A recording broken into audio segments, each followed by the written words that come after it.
Selamat bertemu kembali dengan saya Fujio.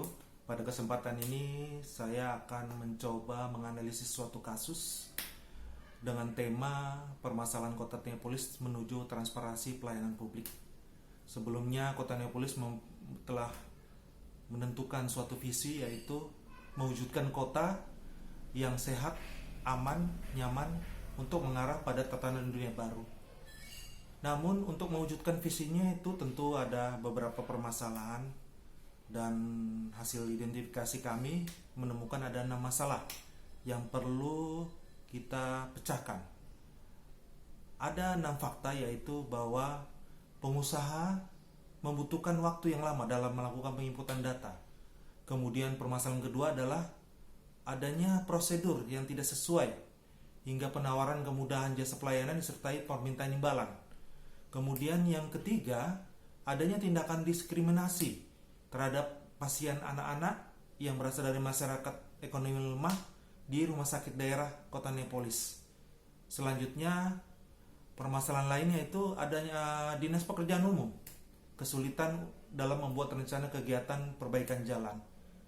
Fakta kelima adalah adanya penyebaran video yang dikhawatirkan dapat melebar dan memicu konflik SARA. Dan fakta keenam adanya 2 dinas, yaitu Pekerjaan Umum dan Pembangunan Daerah, yang masih rendah tingkat pelayanannya. Tentunya terhadap masalah-masalah yang kita temukan, kita harus menganalisanya satu persatu.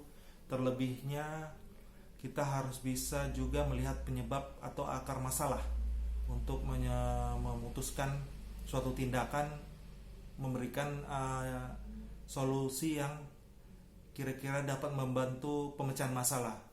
Untuk fakta pertama terkait dengan pengusaha yang membutuhkan penginputan data. Jadi hal ini disebabkan oleh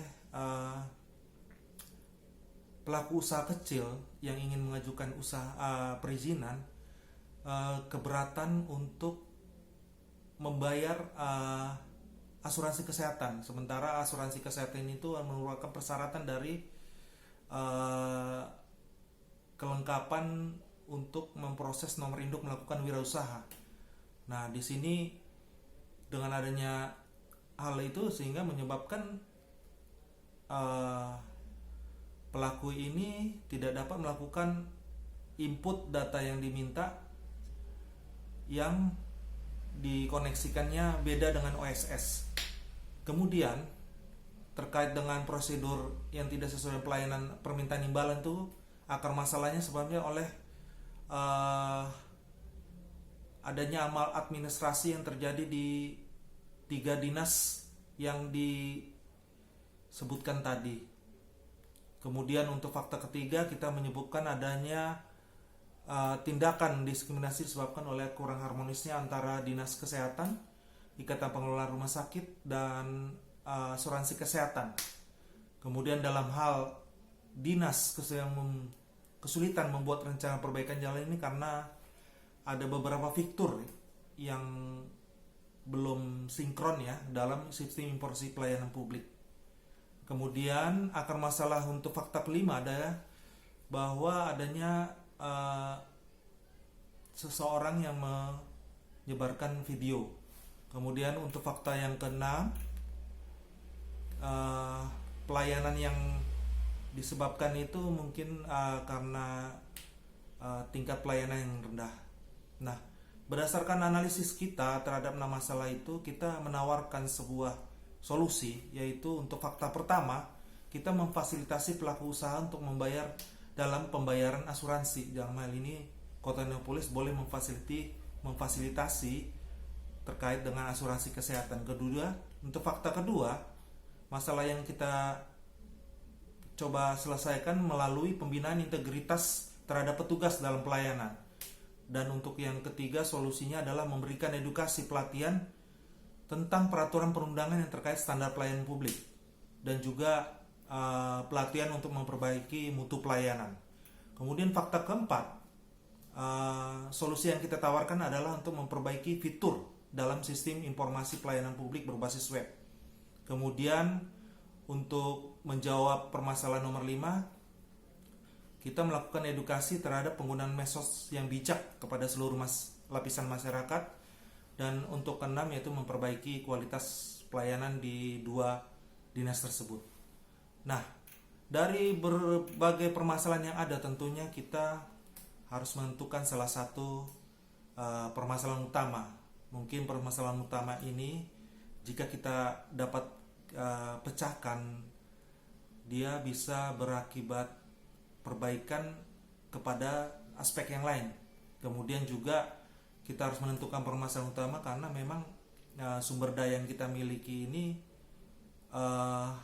terbatas, sehingga kita harus membuat prioritasi dalam penanganan masalah. Jadi dalam hal ini kita memilih permasalahan utamanya itu tentang 2 SKPD tadi yang rendah pelayanannya berdasarkan hasil survei, sehingga kita memandang perlu melakukan pembenahan dengan cara yaitu mengevaluasi segala aktivitas yang selama ini dijalankan untuk mengetahui akar penyebabnya. Kemudian mengingatkan kembali tugas pokok dari kedua dinas tersebut dari mulai pimpinan hingga staf. Kemudian nomor 3 yaitu menyusun dan mengembangkan SOP pelayanan publik yang jelas sebagai dasar pelaksanaan tugas. Kemudian nomor 4 adalah memperbaiki kesejahteraan pegawai. Dan 5 adalah melakukan pembinaan mental secara berkala kepada pegawai. Nah, dalam upaya-upaya untuk pembenahan itu tentunya ada kendala. Mungkin kendala yang kita hadapi adalah pertentangan, karena ini adalah berusaha mengembalikan suatu tatanan sistem kepada tatanan sistem yang ideal. Tentunya ada penolakan dari beberapa pelaku yang melakukan pelanggaran dalam sistem. Tentunya kita harus, untuk mengantisipasinya, ya kita harus melakukan perubahan besar dalam sistem ini sehingga kita mendapatkan yang kita inginkannya. Mungkin demikian yang kami bisa sampaikan terhadap analisis kasus ini. Semoga yang kita lakukan ini dapat membantu Kota Neapolis dalam menuju transparansi pelayanan publik. Terima kasih.